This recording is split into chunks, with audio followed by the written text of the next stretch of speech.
Queridos, vamos a abrir la palabra de Dios en la epístola de San Pablo a Filemón. La epístola de San Pablo a Filemón, solo hay un capítulo. Vamos a leer los versículos 1, 2 y 3.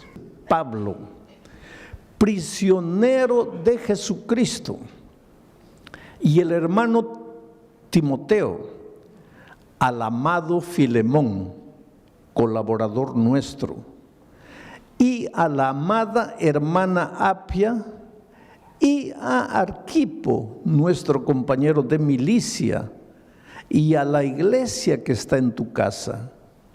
Gracia y paz a vosotros, de Dios nuestro Padre y del Señor Jesucristo. Ahora tú puedes leer el texto y preguntar así, ¿qué mensaje Dios tiene para mí? Por ejemplo, si tu hijo está en las drogas, ¿cómo te ayuda este texto a resolver ese problema? Si tu matrimonio está hecho pedazos, ¿cómo te ayuda este texto a resolver tu problema? Si estás desempleado, ¿de qué manera este texto te ayuda? Si vives peleando con tu patrón o con tu empleado, con tu vecino, ¿de qué manera este texto te ayuda? Si estás prisionero de un vicio, ¿cómo este texto te va a ayudar a quedarte libre de ese hábito? Esto es lo que hay que entender. Y ese es el trabajo del predicador. Y es por eso que el predicador, antes de venir a predicar una hora, tiene que estar horas y horas y días y semanas analizando el texto y estudiando y tratando de entender y pidiéndole a Dios iluminación. Pero aquí hay un mensaje poderoso para ti. Vamos a comenzar diciendo así: Pablo, prisionero de Jesucristo. La mayor parte, en la mayor parte de sus epístolas, de sus cartas, Pablo se identifica como apóstol de Jesucristo, apóstol de Jesucristo, apóstol de Jesucristo. Esta carta es la única carta donde él se presenta como prisionero de Jesucristo. ¿Qué piensan ustedes? ¿Por qué lo hace? Porque justamente va a hablar a un hombre que tenía prisionero a otro hombre. En esta carta Pablo va a hablar de libertad, pero antes de hablar de libertad necesita hablar de esclavitud, de prisión. Cuando Pablo dice, Pablo, prisionero de Jesucristo, estaba preso en Roma, pero no se llama él prisionero de Jesucristo porque estaba preso en Roma. Él se dice prisionero de Jesucristo, no prisionero por Jesucristo. Estaba preso por causa de Jesucristo. Pero ese no es problema. El sufrimiento que viene a tu vida por causa de Jesucristo, ese no es problema. Lo que él quiere destacar es que él es prisionero de Jesucristo. Y es prisionero del amor, por el amor. Una cosa es ser prisionero de la fuerza, por la fuerza. Y otra cosa es ser prisionero del amor, por el amor.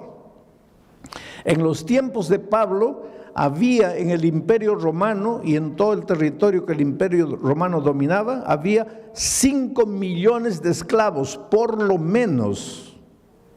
¿Cuántos habitantes tiene Sydney?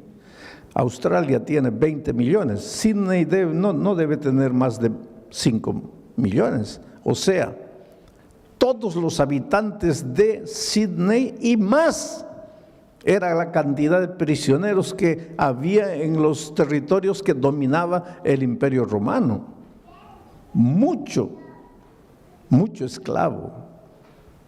Ahora tú sabes que el esclavo no tiene voluntad propia. Porque el esclavo no puede ir a donde quiere, el esclavo no puede hacer lo que quiere, el esclavo no puede estudiar, el esclavo no puede comprar, el esclavo no puede vender, porque el esclavo no es dueño de nada, el esclavo no se pertenece a su señor, a su patrón. En esos tiempos habían patrones que compraban esclavos jóvenes solo para que ellos procreasen 15, 18, 20 hijos. ¿Para qué? Para vender a los esclavitos, porque ellos, los esclavos, no eran dueños ni de sus propios cuerpos, ni de sus hijos. El esclavo no tenía vida. En el fondo, al terminar la serie de estudios de Filemón, tú te vas a dar cuenta que todos nosotros somos esclavos.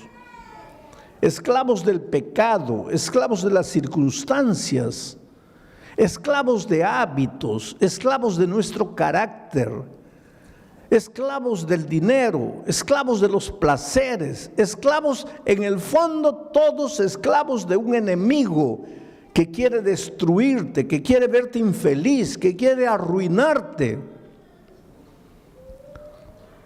En los tiempos de Pablo había unos hombres ricos llamados mecenas.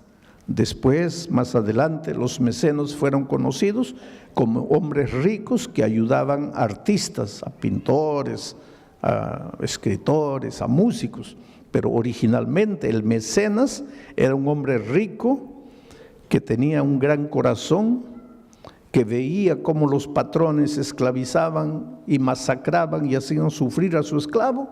Entonces ese hombre rico, como tenía mucho dinero, iba y le decía al patrón: ¿cuánto quieres por este esclavo? 10,000 dólares. Muy bien, aquí están tus 10,000 dólares, dame al esclavo. Entonces se lo llevaba al esclavo a su tierra, a su casa. Y cuando llegaba aquí le decía: mira, te he comprado, pero ahora estás libre. ¿Cómo libre? Libre. Pero no has pagado 10,000 dólares. Sí, pero no he pagado 10,000 dólares para esclavizarte. He pagado 10,000 dólares para darte la libertad. Estás libre. Y ese esclavo se sentía tan comprometido, tan sensibilizado, que a veces le decía: mira, gracias, pero no quiero ser libre. Yo quiero ser tu esclavo. Y entonces el mecenas le decía: está bien, si quieres puedes quedarte en casa. Sí, pero te voy a servir. Está bien, si quieres puedes servirme, pero recuerda que lo vas a hacer por amor, no por la fuerza. Allá eras esclavo por la fuerza. Aquí, si tú quieres, puedes seguir siendo esclavo, mas ahora vas a ser esclavo por amor. Me sirves no por obligación, me sirves porque quieres, me sirves porque me amas, me sirves por gratitud, no por obligación. Entonces, en este mundo, querido, tú tienes que escoger o ser esclavo del enemigo de las almas por la fuerza, o ser esclavo de Jesucristo por amor. Por eso Pablo se identifica aquí como esclavo de Jesucristo por amor. Y ahora tú te preguntas: pero pastor, ¿no es la misma cosa? No, no es la misma cosa. Cuando tú le entregas la vida a Jesucristo, es porque te enamoras de Él. Porque entiendes que un día tú estabas aquí en la miseria, oprimido. Queridos, esto aquí no es vida. Esto aquí no es vida. Eres esclavo de cosas, de detalles. El enemigo te tiene aquí masacrado. Por eso Pablo, en su epístola a los Colosenses, le llama a esto el reino de la muerte. Tú te escapas del Señor Jesucristo, vienes para esta tierra pensando que vas a ser libre y te entregas al reino de la muerte. Aquí no eres feliz. Aquí tu hogar se destruye. ¿Por qué? Porque tú mismo estás destruido por dentro. Y Jesucristo viene, ingresa al reino de la muerte y te compra, no con oro ni con plata, no te compra por 10,000 dólares, te compra con su sangre preciosa y te lleva al territorio de la vida y te dice: hijo, ya pagué el precio, ya no necesitas vivir sufriendo como antes, estás libre. Y ahora tú amas al Señor Jesucristo y le dices: Señor, está bien, estoy libre, pero te voy a servir por amor. Vamos a seguir analizando el texto. Dice Pablo, prisionero de Jesucristo, y el hermano Timoteo, que ayudaba como secretario a Pablo, escribe al amado Filemón, colaborador nuestro, al amado Filemón. No era amado de Pablo, aunque Pablo lo amaba. En el fondo, Filemón era amado del Señor Jesucristo, amado de Dios. Y esta es otra de las cosas que tienes que entender. Tú eres amado de Dios, tú eres precioso para Dios. En todos estos años de pastor, para mí, la cosa más difícil ha sido hacerle entender al ser humano que es amado de Dios. Te voy a decir una cosa, Dios te ama, te ama, te ama de una manera que tú jamás vas a entender. Dios te ama. La gente dice así, pero pastor, ¿cómo Dios puede amarme si yo soy malo? Dios te ama. Si eres bueno, te ama. Si eres malo, te ama. Si aceptas la palabra de Dios, te ama. Si la rechazas, te ama. Si te portas bien, te ama. Si te portas mal, te ama. Hay dos cosas que necesitas colocar en tu mente. No hay nada que puedas hacer para que Dios te ame, porque Dios ya te ama sin que hagas nada. Y hay otra verdad. No hay nada que puedas hacer para que Dios deje de amarte, porque hagas lo que hagas, Dios siempre te va a amar. El otro día un viejito, un ancianito, me dice, pastor, no diga eso. ¿Por qué? Porque si usted dice eso, los pecadores van a decir, pues si Dios me ama, entonces ¿para qué me preocupo? Ya Dios me ama. Quiere decir que yo tengo que adaptar lo que Dios dice a mi manera de pensar. No puedo. A mí humanamente, los que merecen amor son los buenos.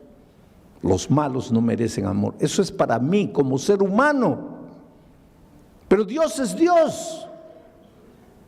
Y la Biblia dice que Dios es amor. No dice que Dios tiene amor, dice que Dios es amor. Yo creo que los seres humanos difícilmente logramos entender esto, porque para nosotros los hombres aquí está Dios y aquí está su amor. Pero desde el punto de vista bíblico, Dios está aquí y su amor. No hay separación entre Dios y su amor. Dios es amor. Y para que entiendas bien esto, te voy a hacer una ilustración tonta, porque esta ilustración es tonta. ¿De qué está hecho este púlpito? De microfibra. ¿De qué está hecho mi traje? De tela. ¿De qué está hecho mi zapato? De cuero. ¿De qué está hecho este micrófono? De metal. Y ahora viene la pregunta tonta. ¿De qué está hecho Dios? Pues es una tontería, Dios no está hecho, Dios es Dios. Pero solo para que entiendas, y si estuviera hecho Dios, ¿de qué estaría hecho? ¿Cuál es la sustancia de su ser? ¿Cuál es la esencia de su ser? Pues Dios es amor. Por lo tanto, cuando tú dices, si te portas mal, Dios te va a dejar de amar, ¿qué tontería estás diciendo? Estás diciendo, si te portas mal, Dios va a dejar de ser amor. Dios nunca va a dejar de ser amor. Dios nunca va a dejar de amarte. Él es Dios, Él es amor. Él jamás te va a dejar de amar. Entonces, pastor, no necesito preocuparme porque ya estoy salvo. No digas eso. Porque yo te estoy hablando del amor de Dios, no te estoy hablando de la salvación. Hay mucha gente que se va a perder a pesar del amor de Dios. Porque el amor de Dios no te va a salvar. para salvarte, necesitas aceptar el amor de Dios. Y cuando tú estás aquí en el territorio de la muerte, tú no quieres a Dios. Dios te ama. ¿Acaso Dios no dice, no quiero la muerte del impío, sino que se arrepienta y regrese? Pues aquí está Dios, no quiere tu muerte. Pero si tú estás en el territorio de la muerte y no aceptas a Dios, pues te vas a morir. No porque Dios dejó de amarte, sino a pesar de que Dios te ama. Querido, nunca te preguntes, ¿dónde está Dios cuando el dolor llega a tu vida? Porque Dios está siempre en el mismo lugar. No es Dios que te deja, eres tú que deja a Dios. No es Dios que te abandona, eres tú que lo abandonas. No es Dios que se separa de ti, eres tú que te separas de Él. Dios está siempre llamando, llamando, llamando. Desde el Génesis hasta el Apocalipsis, Dios llama. En el jardín del Edén, Adán, ¿dónde estás tú? En el libro de Apocalipsis, el último capítulo, las últimas palabras, y el Espíritu y la iglesia digan, ven, y el que oiga, venga, y el que tenga sed, venga y beba del agua. Llamado, Dios llama, hijo, ven, ven, ven. ¿Por qué? Porque tú estás aquí, tú te has separado de Dios, tú te has venido aquí, y aquí tú puedes hacer lo que quieras para ser feliz, pero siempre vas a estar vacío. Llega la noche, no puedes dormir, tienes ganas de llorar, no sabes por qué. Te esfuerzas, nada te sale bien, te casas lleno de amor, en poco tiempo tu hogar está destruido. Traes al mundo un hijo con alegría, lo educas, lo amas, cuando llega a grande él se destruye solo. No sabes qué hacer, no tienes paz, ¿por qué? Porque estás separado de Dios. Aquí en el territorio de la muerte puedes hacer lo que quieras. Nunca vas a estar completo. Necesitas devolverte al Señor Jesucristo. Aquí eres esclavo del enemigo por la fuerza. Necesitas ser esclavo del amor por el amor. Y eso es lo que Pablo dice. Pablo, prisionero de Jesucristo, y el hermano Timoteo, al amado Filemón, colaborador nuestro, y a la amada hermana Apia y Arquipo, nuestro compañero de milicia. ¿Quién era Apia, esposa de Filemón? ¿Quién era Arquipo, hijo de Filemón y de Apia? Interesante que Pablo dice que en la casa de ellos había una pequeña iglesia. La iglesia cristiana en sus orígenes no construyó templos.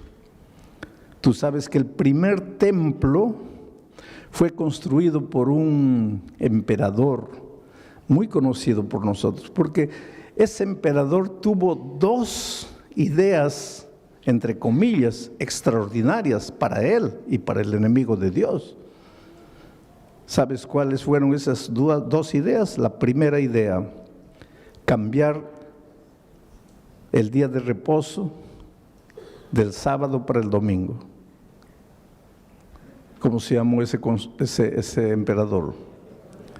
Constantino.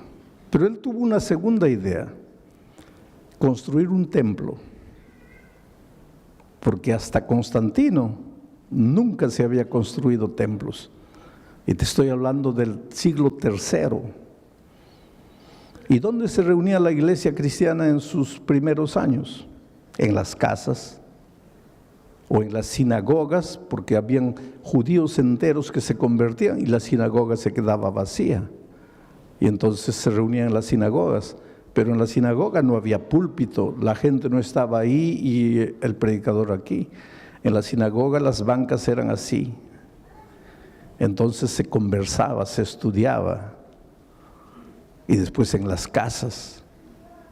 Y en la casa de Filemón estaba su esposa Apia, su hijo Arquipo, y ellos se reunían en la casa para estudiar la palabra de Dios, invitaban a sus vecinos, y entonces esa familia de 3 ya tenían 4, 8, 10 estudiando la palabra de Dios, y cuando ya se hacía un grupo que no cabía en la sala, entonces se dividía el grupo y se abría en otra casa, y cuando se llegaban a 12, se dividían y se iban a otra casa y la iglesia se multiplicaba de esa manera.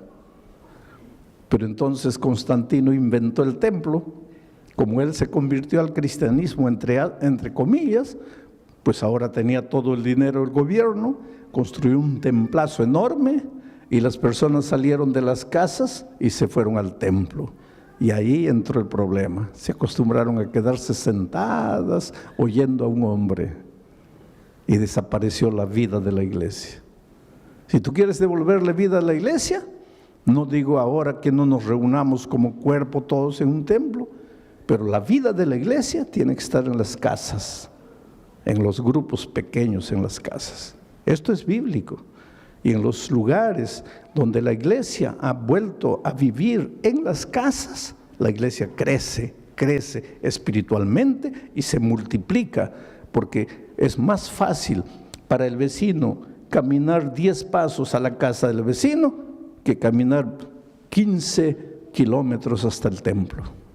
Entonces la vida está en las casas. Era así que la iglesia se multiplicaba en los primeros años. Pero mi mensaje esta noche está en el último versículo. Gracia y paz a vosotros, de Dios nuestro Padre y del Señor Jesucristo. Esa no es una simple manera de saludar, gracia y paz. Allí está la esencia de la vida cristiana. Porque para ser feliz en la vida, para ser próspero, necesitas primero paz. Un hombre que no tiene paz, una mujer que no tiene paz, no puede ser vencedor. Si tú te preguntas, pastor, ¿por qué nada me da resultado en la vida? Yo te respondo en el nombre de Jesucristo, no tienes paz en tu corazón. Y la paz no es resultado de tratamiento psicológico. No es resultado del análisis, del psicoanálisis. La paz es resultado de la gracia. Si tú aceptas la gracia de Jesucristo, el resultado va a ser la paz. Pero quiero explicarte esto. El ser humano es como un triángulo. Tiene un lado mental, emocional. Aquí, este lado, mental, emocional. ¿Por qué coloco en el mismo lado la mente y las emociones? Porque nosotros somos interesantes. Yo te amo con todo mi corazón. Nadie ama con el corazón. El corazón es un órgano del cuerpo que solo tiene una función. Su función no es amar. Su única función es bombear sangre. Nadie ama con el corazón, se ama con la cabeza. Pero poéticamente es, te amo con todo mi corazón. Tu pobre corazón está bombeando sangre, no está ni preocupado en amar. Quien ama es tu cabeza. Una persona odia con la cabeza. Una persona peca comenzando con su cabeza. Una persona se resiente con su cabeza. De aquí nacen las emociones. Por eso todos los seres humanos tienen un lado mental, emocional. Tienen un lado físico. Tienes hambre, tienes sueño, te cansas, tienes un lado físico, un cuerpo. Y tienes un lado espiritual. Todas las personas tienen este lado espiritual. La felicidad en la vida, si quieres ser feliz, es simple. Este triángulo tiene que estar perfecto. Cuando este triángulo se desregula, eso se llama infelicidad. Cuando este triángulo se va para aquí o se va para allá, cuando este triángulo se deforma, allí surge el desorden humano. Por eso, para ser plenamente feliz, el triángulo tiene que estar perfecto, así. La base de ese triángulo es esto, el lado espiritual. El lado espiritual es lo que le da sustentación al triángulo. Cuando tu lado espiritual va bien, tu lado emocional, mental va bien y tu lado físico va bien. Pero la base es el lado espiritual. Esto se llama paz. Estás en paz cuando estás en armonía, cuando el triángulo está perfecto. Todos los seres humanos tenemos un lado mental emocional, un lado físico y un lado espiritual, quieras o no quieras. El otro día yo viajaba de San Pablo a Brasilia y a mi lado estaba sentado un periodista brasileño famoso por ser un gran periodista y famoso por ser ateo, y él no esconde el hecho de que sea ateo. Pero en la conversación pues me preguntó quién era y yo le dije que era pastor. Y comenzamos a hablar de asuntos espirituales. Y él me dice, mire pastor, yo no soy un ser espiritual. ¿Por qué? Porque yo no creo en Dios. Le digo, pero usted puede no creer en Dios, pero usted tiene un lado espiritual. No, pastor, no me entiende. Yo no creo en Dios, yo no creo en esas cosas, por lo tanto yo no tengo ese lado espiritual. Hay mucha gente que piensa así, no, yo no tengo el lado espiritual. No, eso no depende de ti, querido. Eso no depende de ti. Tú estás vivo, entonces eres un ser mental, emocional, físico y espiritual, aunque no quieras.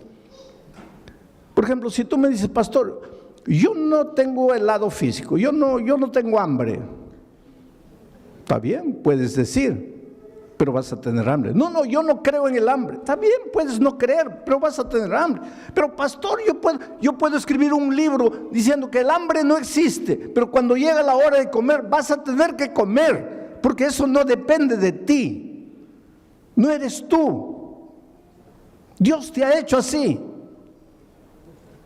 Tú odias, tú amas, porque tienes un lado espiritual. Tú tienes hambre, tú te cansas, tú duermes, porque tienes un lado físico, no depende de ti.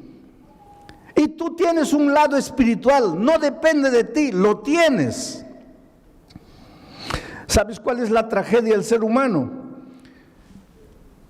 Que hace todo para desarrollar su lado mental, emocional.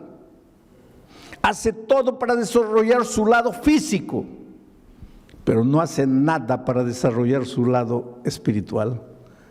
Y sin embargo es el lado espiritual que sustenta la unidad de su ser.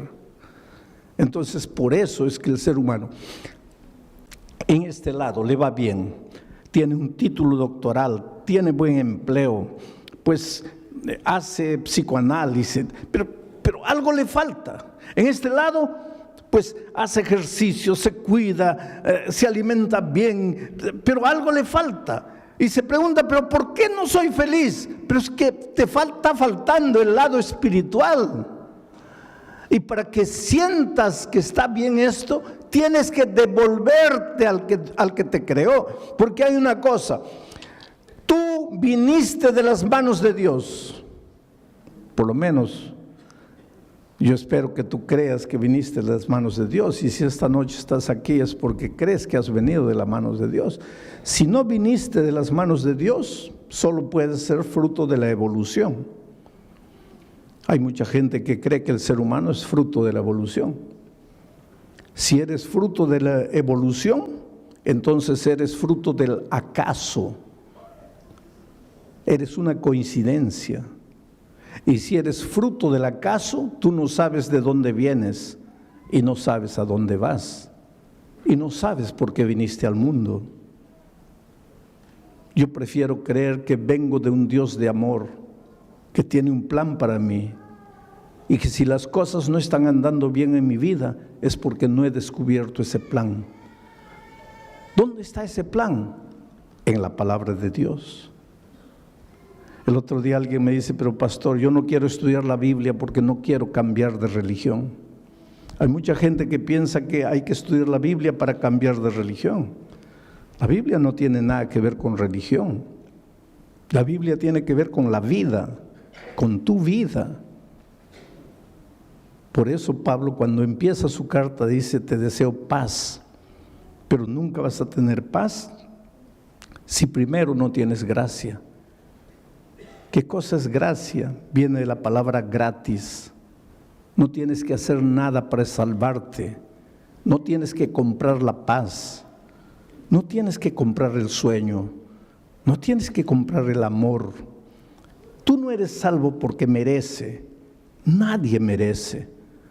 Todos estamos destituidos de la gloria de Dios. Todos hemos pecado. Tú necesitas gracia. Tú necesitas ser amado. Tú necesitas devolverte. Tú necesitas reconocer que lejos de Jesús nunca serás feliz. Por eso estas 4 noches te voy a mostrar tu necesidad de Jesucristo. Pastor, ¿esto que acabo de predicar funciona? Claro que funciona. Y te voy a mostrar ahora con una historia de la vida real cómo esto funciona. Yo estaba predicando hace algunos años atrás en la ciudad de Santa Cruz de la Sierra, en Bolivia. ¿Hay algún boliviano aquí? Bueno, ahí hay una señora boliviana, qué bueno. ¿No es de Santa Cruz de la Sierra? No, muy bien. Yo estaba predicando en Santa Cruz de la Sierra. Ahora en el mes de septiembre vuelvo a Santa Cruz de la Sierra, vuelvo a Bolivia para predicar 4 noches, una en La Paz, otra en Oruro, otra en Cochabamba y otra en Santa Cruz. Pero yo estaba predicando en Santa Cruz en un estadio así cubierto para unas 5,000 personas.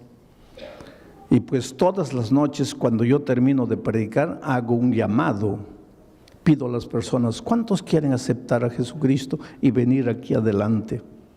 Esta noche también voy a hacer una invitación, más adelante, ahorita no. Pero ¿por qué digo que las personas se levanten y vengan? Por un simple motivo. Yo no soy simplemente un expositor de un tema, yo soy un pastor, yo soy un predicador. Y mi misión no es solo exponerte un tema y decirte que Dios te bendiga. Mi misión es llamarte, traerte a Jesucristo. Es hacer que tú le abras el corazón a Jesús. Y es por eso que al final de mi mensaje siempre digo, ¿cuántos quieren levantarse y venir y entregar la vida a Jesucristo? Y eso es lo que hice allá en Santa Cruz de la Sierra. Y la primera persona que se levantó fue un borracho, un ebrio. Pero no era un ebrio porque hay un ebrio que se puede controlar. Este pobrecito estaba acabado por la vida y vino por el corredor así todo tambaleándose. Y pues lógicamente que la gente comenzó a reír porque seguramente pensaba, ese pobre hombre no sabe ni entiende lo que está haciendo. Y el pobrecito vino aquí y se paró aquí y ni podía estar firme, aquí también estaba todo así. Y lloraba. Y pues tampoco eso es raro porque los borrachos lloran por todo, ¿no? Entonces estaba ahí llorando. Pero lo que me llamó atención es que era un andrajoso, ropa sucia. Se notaba que esa ropa no salía de su cuerpo hace meses. Todo mugriento. Cabello largo, sucio. Barba. Y olía mal, olía feo.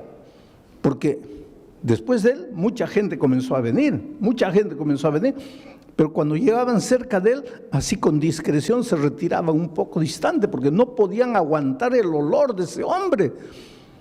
Horrible. Pero ahí estaba él. Bueno, terminó esa noche. La siguiente noche dije así: los que anoche se han levantado, ya no se levanten hoy porque anoche ya se levantaron. Hoy día yo quiero que se levanten solo los que no estuvieron anoche. A ver, ¿quién es la primera persona que se va a levantar? ¿Y quién aparece ahí atrás? El borracho nuevo. Y llega aquí. Y pues la gente ahora sí se largó a reír porque dijo, ahí está la prueba de que no entiende nada. Porque si el pastor dijo que los de anoche ya no se levantan y él vuelve a levantarse, pues está borracho. La tercera noche, pregunto, ¿quién es la primera persona? Y yo pensé, ¿el borracho va a aparecer? No apareció.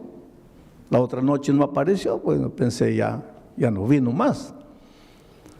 Pero la última noche hice otra invitación. Dije, mire, todas las noches les he llamado para que ustedes se levanten y vengan y le entreguen la vida a Jesucristo. Pero esta noche quiero invitarles, ¿cuántos quieren bautizarse? Y la primera persona que se levantó fue un hombre, camisa blanca, pantalón jeans, y traía una Biblia en la mano, y venía así. Y llegó aquí al frente. Se notaba que estaba bien peinadito porque se había echado bastante gel en la cabeza, su cabello estaba duro. Y aquí al frente con su Biblia así lloraba y lloraba y lloraba. Mucha gente vino esa noche. Y yo le dije, espera, yo te conozco a ti.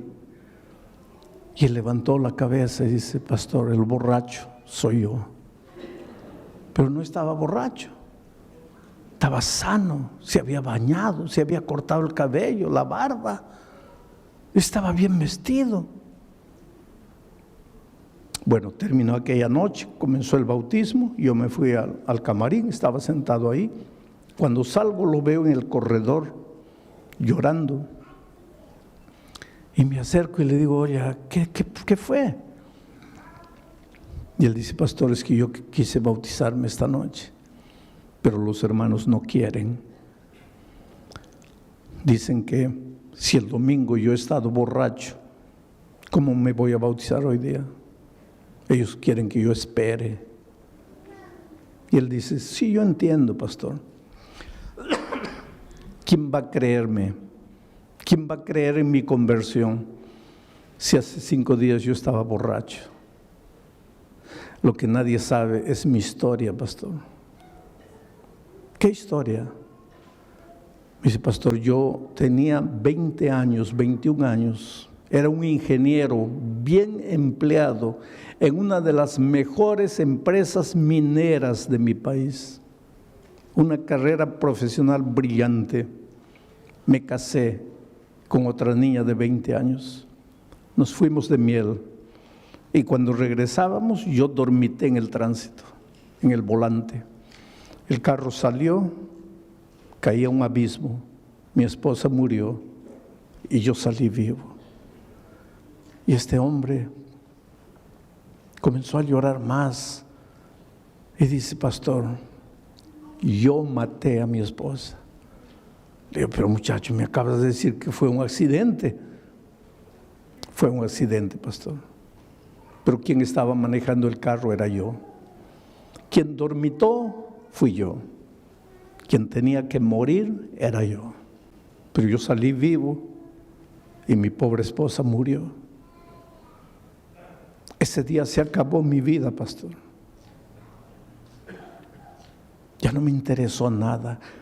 En ese tiempo yo no tenía a Jesucristo. Y un hombre sin Jesucristo, ¿qué puede hacer? Pues yo hice lo que todo hombre que no tiene a Dios hace. Me entregué a la bebida, comencé a beber.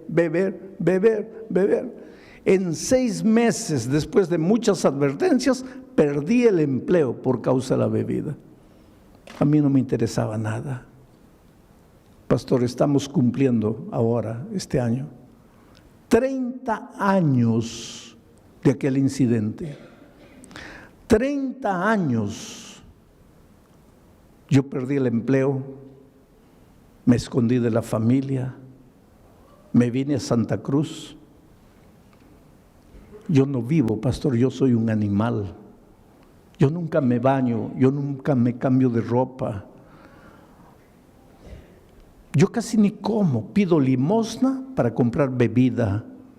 Yo vivo permanentemente borracho. Hace 30 años yo no paro de beber un día. Duermo en los cementerios, duermo en la calle.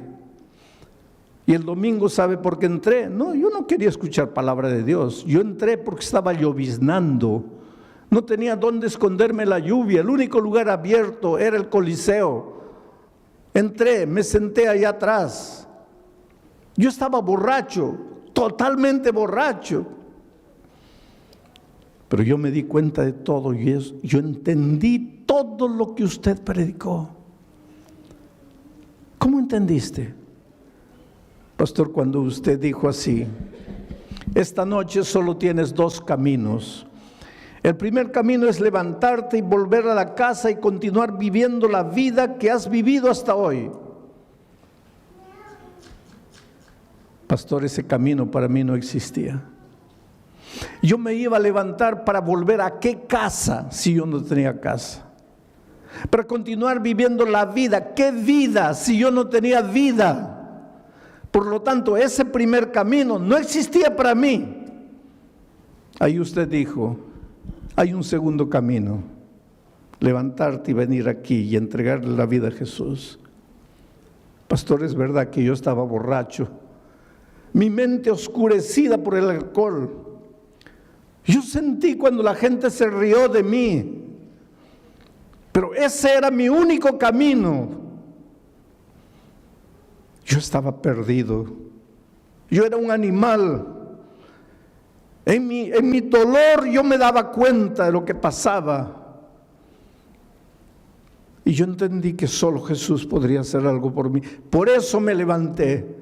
Por eso vine, tambaleando, pero vine. Y la segunda noche, usted piensa que no entendí, que usted dijo, ya no vengan los de la otra noche. Entendí. Pero yo vine, ¿sabe por qué? Porque la primera noche, después de venir aquí adelante, yo salí y volví a beber. Y por eso la segunda noche, cuando usted invitó de nuevo, yo dije, mi decisión de anoche no sirvió porque yo caí de nuevo. Por eso me levanté. Pero esa noche, pastor, salí y ya no bebí. Y la tercera noche ya no bebí. Y la cuarta noche, cuando usted dijo, Dios te ama, yo levanté los ojos al cielo y pregunté, ¿cómo Dios puede amarme? ¿Quién soy yo para que me ame? Yo no valgo nada, yo soy basura. ¿Cómo puede Dios amarme? Pero creí en el amor de Dios. Y vine la siguiente noche, y vine la otra noche. Y hoy día cuando usted dijo, ¿cuántos quieren bautizarse? Yo vine, pero no me dejaron bautizar. Y había un hombre que estaba ahí, escuchando todo, y vino y lo abrazó y le dice, hermano, perdóname. El que dijo que no podía bautizarte fui yo, pero es que no conocía tu historia. Realmente Dios hizo un milagro por ti. 5 años después yo regresé a Santa Cruz de la Sierra para predicar en ese mismo coliseo. Y cuando llegué al coliseo, mucha gente, miles de personas entrando, y había un hombre de chaleco fosforescente, con un radio en la mano, con una linterna en la otra, corría de un lado para otro, daba órdenes, cierren aquella puerta, abran la otra, eso, y aquí, corre para allá. Y cuando llegó mi carro, él comenzó a transmitir, llegó el pastor, abran la puerta de atrás y tal. Y el pastor me dice, pastor, ¿se acuerda de este hombre? No, es el borracho de 5 años atrás. Ahora está coordinando todo el sistema de seguridad del evento, transformado por Dios. Está bien empleado. En esa época estaba de novio, se iba a casar. Ahí yo me pregunto, ¿quién es Jesús? ¿Quién es Jesús? Que te encuentra en la vida destruido, acabado. Tal vez no como este borracho, pero te encuentra con tu vida hecha pedazos. Te esfuerzas para ser feliz. Te esfuerzas para salir, después esfuerzas para vencer. Pero cuando llega la noche te sientes solo. Te preguntas, ¿qué hago en esta vida? ¿Para qué vine? ¿Para qué nací? ¿Quién es Jesús capaz de encontrarte donde estás y transformarte por completo? Por eso Pablo dice, gracia y paz. ¿Cómo vas a tener paz si no entiendes lo que es gracia? ¿Cómo vas a entender lo que es gracia si no sabes lo que es el amor